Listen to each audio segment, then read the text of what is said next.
Hello students, welcome to Harshita commerce classes. मैं हर्षिता गुप्ता। आज के हमारे लेक्चर का टॉपिक है इनकम टैक्स। ये टॉपिक इनकम टैक्स की यूनिट 1 का 4th पार्ट है लेक्चर का। इससे पहले कि मैं यूनिट 1 के ऑलरेडी लेक्चर अपलोड कर चुकी हूँ। आज का जो टॉपिक है वो deduction from gross total income 80C to 80U। आप सभी को जैसा कि पता है कि हमें टोटल इनकम मतलब जो हमारी GTI होती है, ग्रॉस टोटल इनकम, उसमें से डिडक्शन मिलती है और डिडक्शन 80C टू 80U है। ये बहुत ही रिक्वेस्टेड वीडियो है। बहुत सारे स्टूडेंट्स की रिक्वेस्ट थी कि मैं उनसे डिडक्शन जो है वो डिस्कस करूं, क्योंकि deduction is most important topic. ये आपके जो MCQs आएंगे उसमें सबसे ज़्यादा अगर आपसे जो MCQ पुट होंगे स्टूडेंट्स, वो डिडक्शन से ज़रूर होंगे। तो डिडक्शन आपको याद रखना है।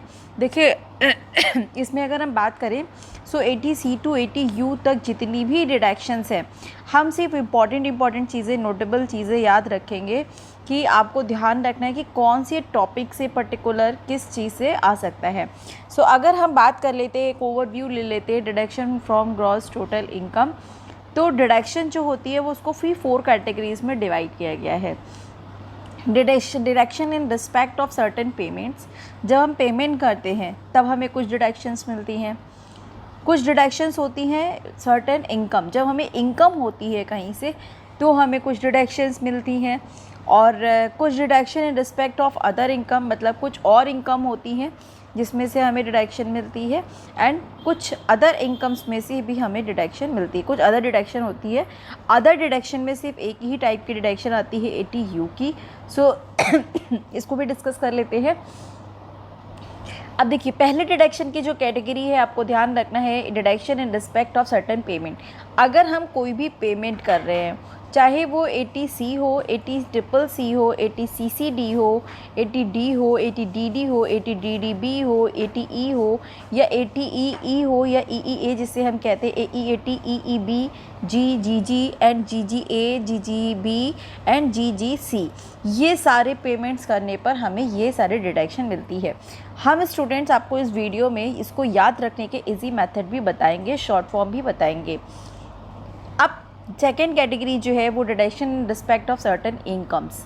कुछ इनकम जैसे कि JJAA, मतलब कोई भी new employee, employment of the new employ में हमें इनकम जब जनरेट होती, RRB, royalty on the payment, ठीक है, या फिर QQB, royalty income, other authors. अगर हमें किसी इनकम, यहाँ पे हम पेमेंट पे हमें डिडक्शन नहीं मिल रही है, इनकम पे डिडक्शन मिल रही है। और इनकम की डिडक्शन 3 तरीके की है, JJAA, RRB, QQB। क्लियर? कुछ अदर इनकम्स भी होती है। अदर इनकम में 2 टाइप के डिडक्शन आती है, TTA, 210 आमदनी जिसे हम लोग कहते हैं। 210 आमदनी का मतलब है कि हम जब सेविंग अकाउंट में डिपॉजिट करते हैं तो उसमें हमें जो इंटरेस्ट मिलता है उसकी डिडक्शन। और TTB, in respect of senior citizen, अगर कोई डिपॉजिट करता है तो TTB की मिलती है और TTA की। ये हमारी अदर इनकम है। अगर कुछ इनकम अदर होती हैं तो उस पर भी हमें डिडक्शन मिलती है। और अदर डिडक्शन में सिर्फ एक ही डिडक्शन आती है 80U की। चलिए डिस्कस कर लेते हैं आगे हम। सबसे पहले देखिए, हम जो 3, इसके पहले समझ लेते हैं किस तरीके से हमें इसको याद रखना है। सेक्शन याद रखना है, कौन सी डिडक्शन है, एलिजिबल SSC कौन है, किसको मिलेगी। एलिजिबल SSC का मतलब है कि वो डिडक्शन कौन ले सकता है। तीसरा पॉइंट है एलिजिबल पेमेंट, कब मिलेगी, किस में पेमेंट करने पर। और परमिशिबल डिडक्शन, मतलब कितनी अमाउंट तक मैक्सिमम हमें डिडक्शन मिल सकती है। तो देखिए सबसे पहली जो डिडक्शन है स्टूडेंट वो है 80C की। C बोले तो कंट्रीब्यूशन। C का मतलब क्या है? कंट्रीब्यूशन। अब कंट्रीब्यूशन कौन करेगा? इंडिविजुअल करेगा या फिर HUF करेगा। तो ये डिडक्शन 80C की डिडक्शन किसे मिलेगी? एक इंडिविजुअल को मिलेगी या फिर एक HUF को मिलेगी। कंट्रीब्यूशन वो कहाँ कर रहा है, अब हमें ये देखना है। This is very very important deduction student, ये आप ध्यान रखिएगा। कंट्रीब्यूशन एक इंडिविजुअल या तो PPF मतलब provident fund, public provident fund में करे, या पेमेंट ऑफ LIC प्रीमियम पे करे, ठीक है। तो अगर कोई भी इंडिविजुअल या फिर HUF कोई भी लाइफ इंश्योरेंस प्रीमियम लिया हुआ है, कंट्रीब्यूशन कर रहा है किसी भी तरीके के प्रोविडेंट फंड में, चाहे वो पीपीएफ हो, चाहे वो एसपीएफ हो, स्टैट्यूटरी प्रोविडेंट फंड हो, रिकॉग्नाइज प्रोविडेंट फंड हो, किसी भी तरीके के प्रोविडेंट फंड में अगर उसने कोई भी कंट्रीब्यूशन किया है, या फिर रीपेमेंट कर रहा है हाउसिंग लोन का, और वो लोन किससे लिया, उसने गवर्नमेंट बैंक से लिया है, एलआईसी से लिया है, या स्पेसिफाइड एम्प्लॉय से लिया है, या फिर ट्यूशन फ़ीस में कंट्रीब्यूशन किया है। ट्यूशन फ़ीस कौन सी होनी चाहिए? Indian university, college, school, full time education for the 2 childrens, ठीक है। या फिर कंट्रीब्यूशन उसने किया हो टर्म डिपॉजिट में, fix deposit of not less than 5 years, मतलब शेड्यूल बैंक में उसने फिक्स डिपॉजिट किया है जो कि 5 साल से कम नहीं होना चाहिए। सब्सक्रिप्शन लिया है नोटिफाइड नाबार्ड बॉन्ड्स का, या फिर 5 year post office time deposit में, या फिर सीनियर सिटीज़न सेविंग अकाउंट में, ठीक है। सो ये आपको ध्यान रखना है। अगर इसमें से किसी में भी, ध्यान रखिएगा, इनमें से किसी में भी किया है तो जो हमको डिडक्शन मिलेगी वो कितनी मिलेगी? सो हमें डिडक्शन स्टूडेंट जो है वो मिलेगी 1,50,000 की। मतलब अगर कंट्रीब्यूशन कर रहा है एक इंडिविजुअल या एचयूएफ इतने सारी चीज़ों में, तो उसको कितनी डिडक्शन मिलनी है? सम पेड, जितना भी पेड कर रहा है टोटल सम पेड मतलब टोटल या फिर डिपॉजिट, मैक्सिमम हमको डिडक्शन मिलती है 1,50,000 की। क्लियर है? इसी में ही आता है CCC, ट्रिपल सी, CCD। अब ट्रिपल सी मतलब देखिए ये सारी चीज़ें जो हैं ये कनेक्टेड हैं, ध्यान रखिएगा। 80C की 80CC, ट्रिपल सी, 80CCD, तो इन तीनों में मिला के देखिए ध्यान रखिएगा, इन तीनों में मिला के जो मैक्सिमम डिडक्शन मिलती है वो 1,50,000 की ही मिलती है, ठीक है। एडिशनल हमें डिडक्शन मिलती है 5,000 की, मतलब 1,50,000 की तो मिलेगी। एडिशनल हमें कब मिलती है हम वो भी डिस्कस करेंगे, तो ये आपको ध्यान रखना है। ओके, तो पहले हमने देख ली CCC का मतलब है कर्मचारी कंट्रीब्यूशन।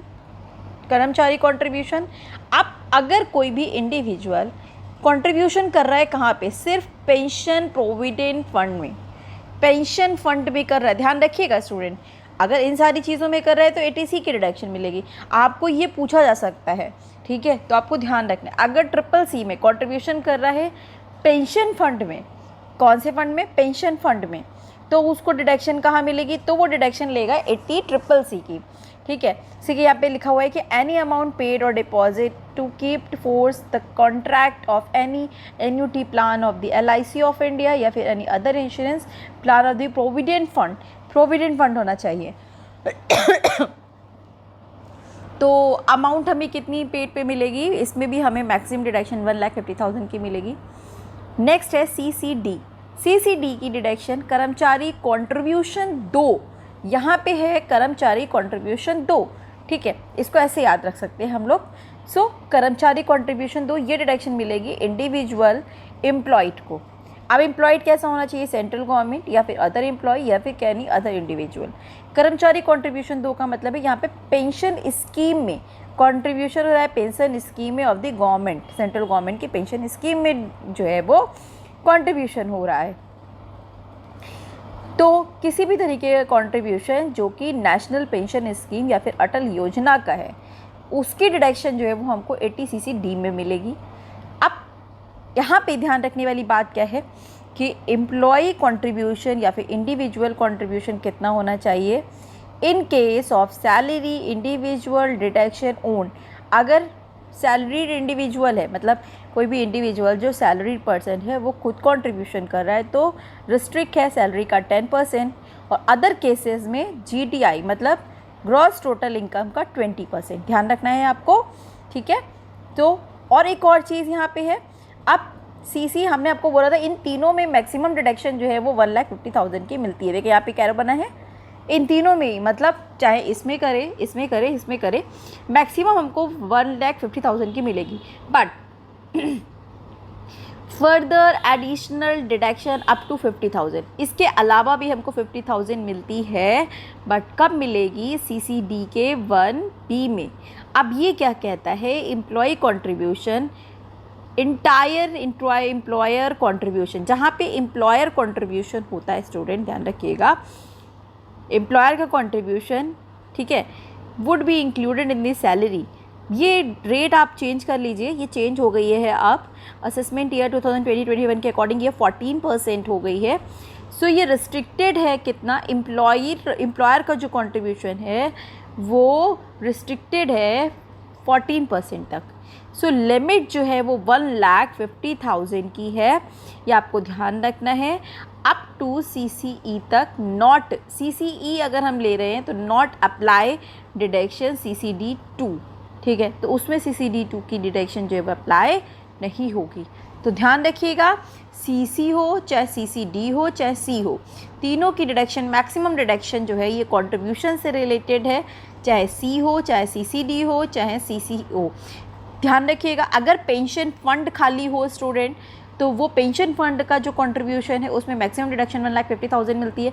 इसमें आपसे लिमिट भी पूछी जा सकती है, एलिजिबल SSC भी पूछा जा सकता है।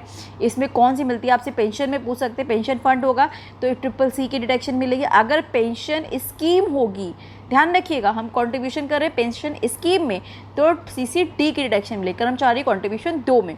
और पेंशन स्कीम कौन सी होनी चाहिए, नेशनल पेंशन स्कीम या फिर अटल योजना। ओके, सो ये आई होप कि आपको ATC, CCC और CCC और CCD इस तीनों को मिला के जो मैक्सिमम डिडक्शन है वो 1,50,000 की है। अब आते हैं 80D। डी का मतलब होता है डिसेबिलिटी। डिसेबिलिटी का मतलब क्या है, बीमारी, ठीक है, हम बीमार हैं या हमने कोई प्रीमियम नहीं रखा है, बीमारी का मतलब डिसेबिलिटी। अब बीमार कौन है, इंडिविजुअल या फिर HUF। तो मेडिकल इंश्योरेंस ये डिडक्शन कब मिलेगी, जब कोई बीमार होता है और उसने इंश्योरेंस लिया होता है। तो बीमार, अब बीमार की कैटेगरी में भी कौन है, इसमें भी देखिए मेडिकल इंश्योरेंस प्रीमियम, हम बीमार हैं, हमने मेडिकल इंश्योरेंस प्रीमियम ले रखा है, तो इसमें भी 3 चीज़ें हैं, एनी प्रीमियम पेड और अदरवाइज कैश, ठीक है, other way of cash to keep in force of insurance on the health of. हमने कोई भी हेल्थ इंश्योरेंस लिया है, हम उसका प्रीमियम पे कर रहे हैं। अब ध्यान रखना है आपको, 2 केसेस है। In the case of an individual, individual में सेल्फ हम खुद का भी कर सकते हैं, स्पाउस अगर हम हस्बैंड है तो वाइफ, वाइफ है तो हस्बैंड, डिपेंडेंट चिल्ड्रंस, ठीक है। अगर HUF है तो HUF के जितने भी मेंबर्स हैं। दूसरा केस है in the case of the individual contribution otherwise the way of cash, central government जो भी स्कीम्स हैं उसमें हम लोग कर रहे हैं, हेल्थ स्कीम्स में, मतलब कोई भी हेल्थ स्कीम में हमने इंश्योरेंस, मेडिकल इंश्योरेंस प्रीमियम लिया है तो उसमें स्टूडेंट ध्यान रखिए, उसमें मैक्सिमम डिडक्शन में कितनी मिलेगी, हम प्रीमियम पे कर रहे हैं या अमाउंट कंट्रीब्यूट कर रहे हैं सेंट्रल गवर्नमेंट स्कीम्स में तो 25,000 रुपीज़ मिलेगी, बट 50,000 हमें कम मिलेगी in the case of the person insured in senior citizen. जब पर्सन, मतलब वैसे नॉर्मली हमको 25,000 की रिडक्शन मिलेगी, बट अगर हम सीनियर सिटीज़न हैं, अब आपको सीनियर सिटीज़न पता होगा क्या होगा कि अगर हम लोग जो है, एक 3 कैटेगरी होती है इंडिविजुअल जिसकी एज जो है वो 60 से कम होती है, सीनियर सिटीज़न जिसकी एज 60 से ज़्यादा 80 से कम होती है, और एक होता है सुपर सीनियर सिटीज़न जिसकी एज जो है वो 80 से भी ज़्यादा होती है। तो अगर हम लोग सीनियर सिटीज़न की कैटेगरी में तो हमको 50,000 की मिलेगी डिडक्शन, अदरवाइज़ हमको 25,000 की मिलेगी, ठीक है। बट नेक्स्ट जो तीसरा पॉइंट है यहाँ पे देखिए इन दोनों पॉइंट में तो ये वाली मिलेगी, तीसरे में हमें कोई भी प्रीमियम पे किया है बट प्रीमियम पे मिलेगी, ध्यान रखिएगा, या फिर otherwise then the way of cash या फिर insurance health of the parents, अगर हमने अपने पेरेंट्स का लिया हो, या वेदर और नॉट अ डिपेंडेंट इंडिविजुअल, ठीक है, कोई भी डिपेंडेंट इंडिविजुअल है तो उस केस में भी वही चीज़ है, प्रीमियम पेड हो रहा है subject to the cap 25,000 rupees, और अगर सीनियर सिटीज़न है या फिर पेरेंट्स है तो उस केस में 50,000 रुपीज़। क्लियर है स्टूडेंट्स, तो ये आपको ध्यान रखना है। लिमिट आपको ध्यान रखना है, डिसेबिलिटी डी का मतलब डिसेबिलिटी, 80D में हमें मेडिकल इंश्योरेंस प्रीमियम की मिलेगी, ये चीज़ आपको ध्यान रखनी है। यहाँ पे 2 पॉइंट नोटेबल हैं, अमाउंट पेड हो रही है अदरवाइज देन द कैश में मेडिकल एक्सपेंडिचर, कोई भी मेडिकल एक्सपेंडिचर इंकर्ड हो रहा है on the health of the SSC, मतलब हम SSC हैं, हमारी मेडिकल एक्सपेंडिचर हो रहा है या हमारी फैमिली मेम्बर का मेडिकल एक्सपेंडिचर हो रहा है मेडिकल पे, ठीक है, या फिर सीनियर सिटीज़न, तो no amount has been paid and kept in force of the insurance such a person. That means कि amount paid subject to the cap 50,000, उस केस में 50,000 rupees in case of one parents of the senior citizen, या फिर senior citizen whom the medical expenditure can not be exceed 50,000। तो medical expenditure 50,000 से ज़्यादा नहीं होना चाहिए, ये आपको ध्यान रखना है। दूसरा पॉइंट यहाँ पे आपको क्या नोट रखना है कि पेमेंट में इंक्लूड होगा, यहाँ पे देखिए पेमेंट इंक्लूड कैश पेमेंट, और प्रिवेंटिव हेल्थ चेकअप में इंक्लूड होगा, जो भी हम लोग हेल्थ चेकअप कराते हैं, चाहे वो हमारा खुद का हो, स्पाउस को हो। स्पाउस का मतलब समझ ही गए होंगे, अगर हस्बैंड है तो वाइफ, वाइफ है तो हस्बैंड, डिपेंडेंट चिल्ड्रन या फिर पेरेंट्स। तो अमाउंट पे हो रही है यहाँ पे 5,000 रुपये का एग्रीगेट और मिलता है, एंड ओवरऑल दी लिमिट हमको जो 50,000 और 50,000 डिस्क्राइब्ड है, तो वही चीज़ हमारी यहाँ पे रहेगी। ओके नीचे देखिए लिखा हुआ भी कि सीनियर सिटीज़न का मतलब है इंडिविजुअल रेजिडेंट है और जिसकी एज जो है वो 60 से ऊपर होती है, ठीक है, ये आपको ध्यान रखना है। तो आई होप कि आपको डी की डिडक्शन याद हो गई होगी। अमाउंट याद रखिएगा स्टूडेंट, मेडिकल इंश्योरेंस प्रीमियम की डिडक्शन मिलती है, अगर सीनियर सिटीज़न है तो 50,000 की, अगर सीनियर सिटीज़न नहीं है तो 25,000 की मिलती है। ओके दूसरी डिडक्शन है 80D। डी का मतलब क्या, डी का मतलब क्या है, डिपेंडेंट डिसेबल। डिपेंडेंट डिसेबल का मतलब क्या है कि जो हमारे ऊपर डिपेंडेंट हैं वो डिसेबल हैं, वो बीमार हैं। तो ये डिडक्शन किसको मिलेगी, ये डिडक्शन रेजिडेंट इंडिविजुअल को मिलेगी या फिर HUF को मिलेगी। डिपेंडेंट डिसेबल मतलब जो हमारे ऊपर डिपेंडेंट है और वो डिसेबल है।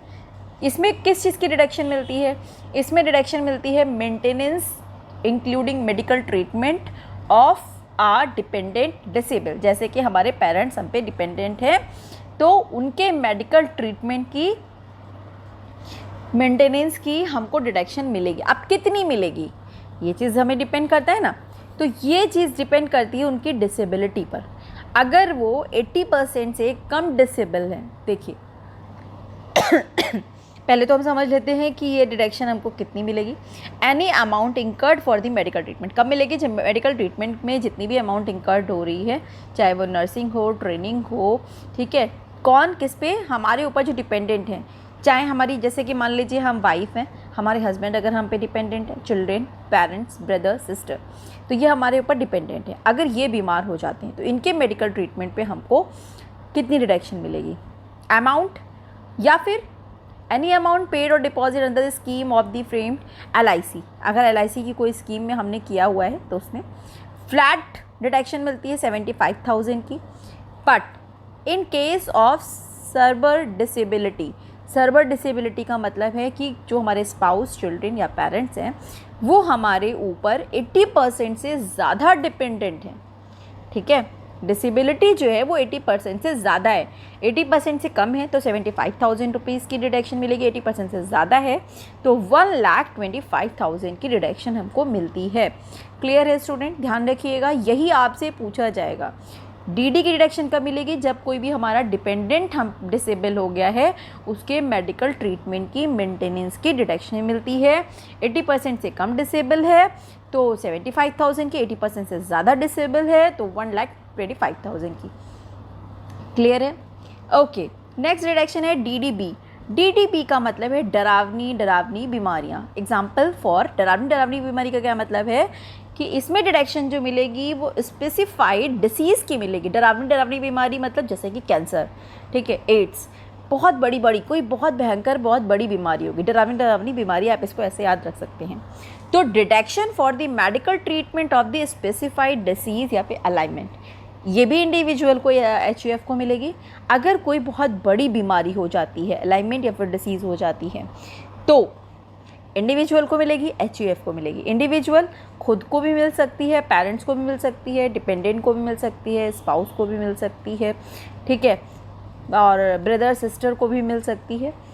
कितनी मिलेगी, एक्चुअल अमाउंट जो भी हम एक्चुअल अमाउंट पे कर रहे हैं, और 40,000 ध्यान रखिएगा, 40,000। 1 लाख की लिमिट कब होगी, अगर जो भी डिसेबल है, जिसको बीमारी हुई है, वो सीनियर सिटीज़न है। अगर सीनियर सिटीज़न है तो उसके केस में जितना एक्चुअल पेमेंट हम कर रहे हैं, अगर सीनियर सिटीज़न पहले छोड़ दीजिए, सीनियर सिटीज़न छोड़ दीजिए, एक्चुअल पेमेंट हमने मान लीजिए 50,000 का किया है और हम सीनियर सिटीज़न नहीं है, या हमारी वाइफ को बहुत बड़ी बीमारी हो गई है, 50,000 का किया है, तो मैक्सिमम हमको कितनी मिलेगी, 40,000 की मिलनी है, मतलब 10,000 की नहीं मिलेगी। बट अगर सीनियर सिटीज़न है, मान लीजिए हमारे पेरेंट्स हैं, उनको डिसीज़ हो गई है, तो पेरेंट्स हैं उनको डिसीज़ हो गई तो कितनी मिलेगी, 1 लाख की मैक्सिमम मिलेगी।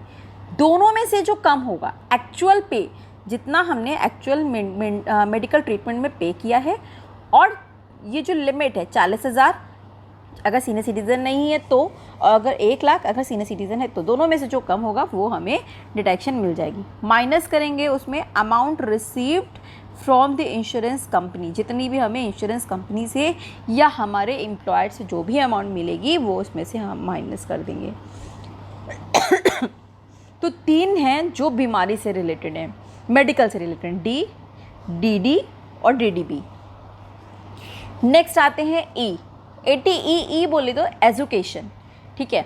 एजुकेशन से रिलेटेड डिडक्शन इंडिविजुअल को ही सिर्फ मिलती है, ध्यान रखना है आपको। कब मिलेगी एजुकेशन, हायर एजुकेशन होनी चाहिए। हायर एजुकेशन के लिए जो हम लोन लेते हैं, उस लोन पे जितना भी इंटरेस्ट हम पे कर रहे हैं, गवर्नमेंट हमसे कहती है उस इंटरेस्ट की आपको पूरी डिडक्शन मिलेगी, ठीक है। Interest on loan taken from any financial institution, approved charitable institution, अगर वो लोन हायर एजुकेशन के लिए लिया गया है, चाहे वो हमारे खुद के लिए हो, रिलेटिव के लिए हो, स्पाउस के लिए हो, चिल्ड्रन के लिए हो, किसी के लिए भी हो, ठीक है।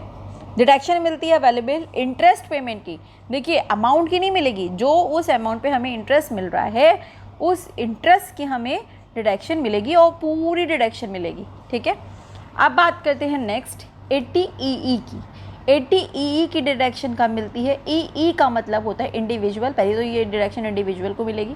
कब मिलेगी, अगर ये डिडक्शन हमें मिलेगी, deduction for interest on loan borrowed from any financial institution, अगर हमने लोन लिया है किसी फाइनेंशियल इंस्टीट्यूशन से, किसके लिए लिया है, किसी भी रेजिडेंशियल हाउस, घर, प्रॉपर्टी के एक्विजिशन, घर को बनवाने के लिए। ई का मतलब है कि हम अपने घर को बनवाने के लिए, एक्विजिशन के लिए, प्रॉपर्टी के एक्वायर करने के लिए या घर को बनवाने के लिए हम लोन ले रहे हैं, और लोन पे जो इंटरेस्ट पे करते हैं उसकी डिडक्शन हमको मिलेगी। इन case of the property is self occupied, ठीक है, अगर वो प्रॉपर्टी सेल्फ ऑक्यूपाइड है, would be over deduction 2 lakh rupees under section 22, under section 22 में मिलेगी। आप लोगों ने ये हाउस प्रॉपर्टी में पढ़ा भी होगा, हाउस प्रॉपर्टी में जब भी हम लोग लोन लेते हैं तो मैक्सिमम डिडक्शन 2 लाख की मिलती है। 2 लाख की कब मिलेगी, जब हमने सेल्फ ऑक्यूपाई किया हो, या फिर इन केस अगर हमने इसको लेट आउट किया हुआ है। लेट आउट का मतलब क्या होता है, किराए पे दिया है। तो हमें अब इसमें मैक्सिमम डिडक्शन कितनी अलाउ होगी, इंटरेस्ट ऑन लोन, इंटरेस्ट की डिडक्शन अलाउ होगी, और वो इंटरेस्ट की डिडक्शन हमें अलाउ होगी 50,000 की। मैक्सिमम देखिए रेट से मार्क है, 50,000 would be allowed in respect of interest on loan taken from the financial institution. Condition क्या है, लोन सेंक्शन होना चाहिए ड्यूरिंग 16-17 में, लोन सेंक्शन 35 लाख रुपीज़ से ज़्यादा का है वो, और वैल्यू ऑफ हाउस जो है वो भी 50 लाख से ज़्यादा की हो, तो उस केस में हमको जो डिडक्शन मिलेगी वो 50,000 की मिलेगी। तो आपको ध्यान रखना है 80EE की डिडक्शन कब मिलेगी, जब हम लोन ले रहे हैं अपने रेजिडेंशियल हाउस या प्रॉपर्टी को एक्वायर करने के लिए। नेक्स्ट डिडक्शन है 80G। 80G, जी का मतलब होता है ग्रांट, ग्रांट का मतलब होता है डोनेशन। अगर हम कहीं पे भी डोनेशन कर रहे हैं, ये सभी तरीके के एसएससी को मिलती है, ऑल एसएससीज, ठीक है। ऑल एसएससी मतलब कोई भी एसएससी हो, चाहे वो इंडिविजुअल हो, चाहे वो HUF हो, किसी को भी, तो डोनेशन कर रहे हैं अगर हम सर्टेन फंड में या चैरिटी फंड में। अब डोनेशन को भी 4 कैटेगरी में डिवाइड किया गया है। डिपेंड करता है कि कौन से फंड में डोनेशन कर रहे हैं। 100% डिडक्शन मिलती है विदाउट डोनेटेड, 100% डिडक्शन मिलेगी अमाउंट, यहाँ पे देखिए 4 कैटेगरीज हैं। 100% डिडक्शन मिलती है ऑफ द अमाउंट डोनेटेड, जितनी भी अमाउंट हमने डोनेट की है पूरी की पूरी डिडक्शन मिलेगी अगर वो डोनेशन हमारा प्रधानमंत्री नेशनल रिलीफ फंड में हो, नेशनल चिल्ड्रन फंड में हो, स्वच्छ भारत कोष में हो, या फिर नेशनल डिफेंस फंड में हो, ठीक है। 50% की जो डिडक्शन है amount donated without any qualifying limit, अगर प्रधानमंत्री ड्राफ्ट रिलीफ फंड में क्या है, जवाहरलाल नेहरू मेमोरियल फंड में क्या है, इंदिरा गांधी मेमोरियल ट्रस्ट में क्या है, राजीव गांधी फाउंडेशन में क्या है। नेक्स्ट है 100% डिडक्शन मिलेगी amount donated subject to qualifying limit. यहाँ पे लिखा है सब्जेक्ट टू क्वालिफाइंग लिमिट। अगर हमने कोई भी गवर्नमेंट या फिर लोकल अथॉरिटी को किया है या फिर institution for the promotion of the family planning को किया है।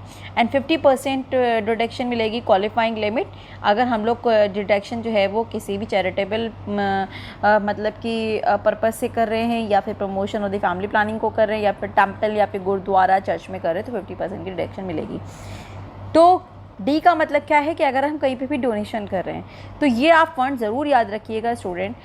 जी की डिडक्शन ज़रूर आती है एग्ज़ाम में 100%, 50%। आपको ये फ़ंड का नाम दिया होगा, आपसे ये पूछा जाएगा कि ये डिडक्शन जो है वो इसमें कितनी परसेंट मिलेगी, 100%, 50%, 100%, 50%।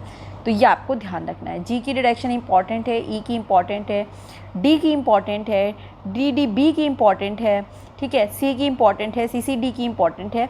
तो जो इंपॉर्टेंट है वो मैं आपको बताती चल रही हूँ। ओके, अब जी को कैसे फाइंड करते हैं?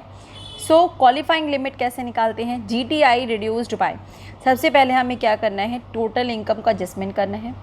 पहला स्टेप होगा डिडक्शन अंडर जो भी टोटल इनकम है जी से पहले के वो सब लिखना है। अगर कोई शॉर्ट टर्म कैपिटल गेन है वो and long term capital gain है वो माइनस करेंगे, कैलकुलेट करेंगे 10% एडजस्टेड टोटल कैपिटल। फिर कैलकुलेट करेंगे एक्चुअल डोनेशन जितनी भी है क्वालिफाइंग लिमिट।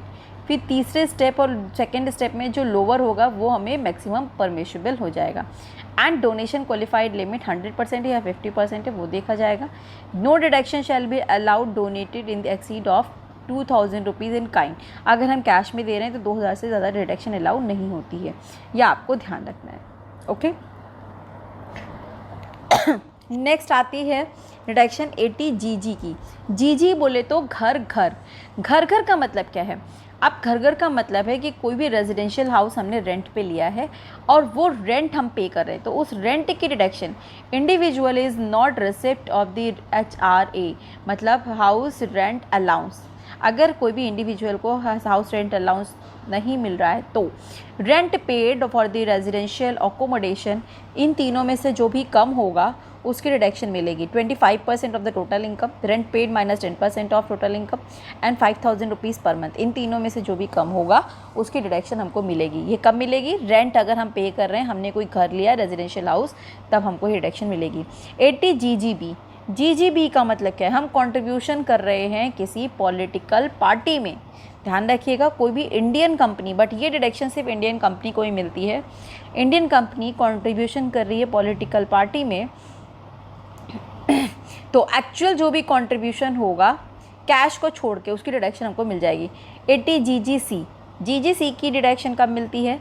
एनी पर्सन, किसी भी पर्सन को, लोकल अथॉरिटी या फिर आर्टिफिशियल जिसको हम लोग AJP या फिर कोई भी गवर्नमेंट फंड है तो पॉलिटिकल पार्टी, बट यहाँ पे ये रिस्ट्रिक्टेड है, रजिस्टर्ड पॉलिटिकल पार्टी होनी चाहिए, इलेक्टोरल ट्रस्ट होना चाहिए, तो उसमें जितना भी कंट्रीब्यूशन करेंगे वो मिल जाएगी। हालांकि ये इंपॉर्टेंट नहीं है, GG की इंपॉर्टेंट है, GG की आप याद रखिएगा स्टूडेंट, ये आपसे पूछा जा सकता है। नेक्स्ट है अब कंट्रीब्यूशन सर्टेन इनकम। देखिए ये इनकम्स की हो गई, ये हमारे एक्सपेंडिचर, ये जो पेमेंट कर रहे हैं उस पर डिडक्शन है। अब हमारी इनकम की शुरू हो गई तो इनकम में पहली इनकम है JJAA। JJAA का क्या मतलब है यहाँ पे कि ये सबसे पहले डिडक्शन किसको मिलेगी? NSSC टू वॉर्म सेक्शन, वो SSC जो सेक्शन 44 AB में अप्लाई होता है and whose GTI gross total income includes profit and gain derive from the business. अगर किसी को प्रॉफिट जो गेन हो रहा है वो GTI जो है वो उसमें इंक्लूड है। Deduction in respect of employment, ये कब मिलेगी? एम्प्लॉयमेंट के केस में न्यू एम्प्लॉय कितनी मिलती है? 30% of the additional employ cost incurred in the previous year. बस ये आपको ध्यान रखना है। हालांकि ये ज़्यादा नहीं आता है। QQB की आपको याद रखनी है। QQB का मतलब है क्वालिटी बुक्स। क्वालिटी बुक्स, इसकी डिडक्शन किसको मिलेगी? रेजिडेंट इंडिविजुअल को या फिर ऑथर को। क्वालिटी बुक का क्या मतलब है कि अगर हमने कोई अच्छी क्वालिटी की बुक जो है वो पब्लिश की है हमारी, तो आपको पता है कि बुक पे हमें रॉयल्टी मिलती है। तो रॉयल्टी क्या है? इनकम है। अब इनकम, तो जो ये इनकम ड्राइव हो रही है प्रोफेशन से, हमारे जितनी भी इनकम ड्राइव हो या 3 लाख रुपए, इन तीन दोनों में से जो कम होगा उसकी डिडक्शन हमको मिल जाएगी। ये आपको ध्यान रखना है। RRB का मतलब है royalty on payment, royalty on patent, sorry अगर कोई पेटेंट है उस पर रॉयल्टी मिल रही है किसी भी इंडिविजुअल को या पेटेंटी को, तो उसमें जितनी भी इनकम हो रही है और जो 3 लाख दोनों में से जो कम होगा वो मैक्सिमम डिडक्शन मिल जाएगी। ये आपको ध्यान रखना है। QQB और RRB आपसे पूछा जा सकता है। QQB का मतलब है क्वालिटी बुक्स, अगर मैं कोई बुक पब्लिश की है उस पर रॉयल्टी मिल रही है, और RRB का मतलब रॉयल्टी ऑन पेटेंट, ठीक है। अदर इनकम पे डिडक्शन TTA का मतलब है 210 आमदनी। 210 आमदनी का मतलब है 10 रुपये में से 2 रुपये बचाए, उसको सेव किया सेविंग अकाउंट में, और सेविंग अकाउंट पे आपको पता है कि डिपॉजिट करने पे हमें इंटरेस्ट मिलता है, तो इंटरेस्ट में हमें मैक्सिमम इंटरेस्ट की डिडक्शन कितनी मिलेगी, 10,000 रुपीज़ हमें मैक्सिमम एक्चुअल इंटरेस्ट, और मैक्सिमम डिडक्शन हमें 10,000 रुपीज़ मिलेगा। TTB का मतलब क्या है, अगर कोई सीनियर सिटीज़न है जिसकी एज 60 से ज़्यादा है, अब वो डिपॉजिट कर रहा है किसी भी इंडियन बैंकिंग कंपनी में या कोऑपरेटिव में, तो उसको मैक्सिमम जो एक्चुअल हमारा इंटरेस्ट हो, एक्चुअल जितना भी इंटरेस्ट है और 50,000 दोनों में से जो कम होगा उसकी डिडक्शन हमको मिल जाएगी। ठीक है स्टूडेंट। अब सबसे लास्ट डिडक्शन पे आते हैं 80U। 80U की U का मतलब है खुद डिसेबल हैं। अगर हम SSC है और हम खुद ही डिसेबल हैं, बीमार हैं, ध्यान रखिएगा, खुद डिसेबिलिटी है, हम चल नहीं सकते हैं, ठीक है, हम बोल नहीं सकते, या फिर कोई भी डिसेबिलिटी हो सकती है। जब SSC को खुद की डिसेबिलिटी पे deduction in the case of person with disability, हम SSC हैं, हम डिसेबल हैं, तो any person who is satisfied medical authority, but हमको सर्टिफाई किया हो मेडिकल अथॉरिटी ने, तो फ्लैट डिडक्शन मिलती है 75,000 की इन case of the person disability. But अगर SSC खुद 80% से ज़्यादा डिसेबल है, मतलब 80% से ज़्यादा दूसरे पे डिपेंडेंट है, डिसेबल है, तो उसको 1,25,000 तक मिलेगी। ठीक है। सो आई होप 80U की डिडक्शन याद रखनी है आपको, 80 TTA की याद रखनी है, QQB RRB जो पूछी जाती है, GG की पूछी जाती है, E की पूछी जाती है, और आपका DDB की पूछी जाएगी, D की पूछी जाएगी, C की पूछी जाएगी। सो आई होप कि इसमें आपको डिडक्शन वाला चैप्टर पूरा क्लियर हो गया होगा। इसके अलावा आपको लगता है कि कोई टॉपिक आपको नहीं क्लियर हुआ है तो आप कमेंट में मेंशन कर सकते हैं। मुझे पता है कि पहला पेपर आपका इनकम टैक्स का है और उसी के साथ में आपका इंश्योरेंस का है। इंश्योरेंस के ऑलरेडी मेरे सारे वीडियो अपलोड हैं, कोर्स वही है आपका। आप insurance and principle and practice of insurance की प्लेलिस्ट जाके चेक कर सकते हैं और उससे आपका पहला पेपर प्रिपेयर हो जाएगा। इनकम टैक्स के अब आपके कंटिन्यू डेली में वीडियो अपलोड करूँगी, तो 2 से 3 दिन में मैं आपकी चारों यूनिट डाल दूँगी। अगर फिर भी आपको लगता है जैसे कि डिडक्शन वाला टॉपिक टफ था, तो मैंने इसकी पहले एक वीडियो बना दी क्योंकि बहुत सारे बच्चों की रिक्वेस्ट थी। अगर आपको कोई लगता है टॉपिक टफ है जिसको मैं सेपरेट एक वीडियो बनाऊं शॉर्ट में, जैसे कि ये बनाया हुआ है, तो आप कमेंट में मेंशन कर सकते हैं, मैं उसको भी बताऊंगी और एक्सप्लेन करूंगी। अब मैं जो यूनिट वाइज आपका MCQ जो है, हालांकि मेरे इनकम टैक्स के वीडियोस अपलोड हैं MCQ के, बट वो असेसमेंट ईयर 1920 के अकॉर्डिंग अपलोड हैं। अब थोड़े बहुत चेंजेस हुए हैं, आपको भी पता है, तो 2021 के अकॉर्डिंग अब मैं डेली वीडियो अपलोड करूँगी यूनिट वाइज। दूसरी चीज़ है स्टूडेंट, इनकम टैक्स स्लैब, मैंने आपको बोला था इनकम टैक्स स्लैब ऑलरेडी मेरा आप लोग देख सकते हैं लेक्चर 2 जो है, ठीक है, लेक्चर 2 में इनकम टैक्स स्लैब मैंने लास्ट में डिस्क्राइब किया हुआ है, आप उसको देख लीजिए। अगर फिर भी आपको लगता है कि नहीं मैम एक सेपरेट वीडियो चाहिए, तो आप कमेंट में मेंशन कर सकते हैं। इसके अलावा अगर आपको कोई पेपर टफ लगता है, जैसे कि आपका सेकंड पेपर ABS का है, उसके बाद मैं ABS और पब्लिक इंटरप्राइजेस के डालूंगी, तो जो भी पेपर है स्कीम वाइज मैं आपको वीडियो अपलोड करती जाऊंगी। कोई टॉपिक अगर आपको टफ लगे तो आप कमेंट में मेंशन कर सकते हैं। अगर आपको वीडियो अच्छा लगता है तो प्लीज़ ज़्यादा से ज़्यादा शेयर करिए, लाइक करिए एंड सब्सक्राइब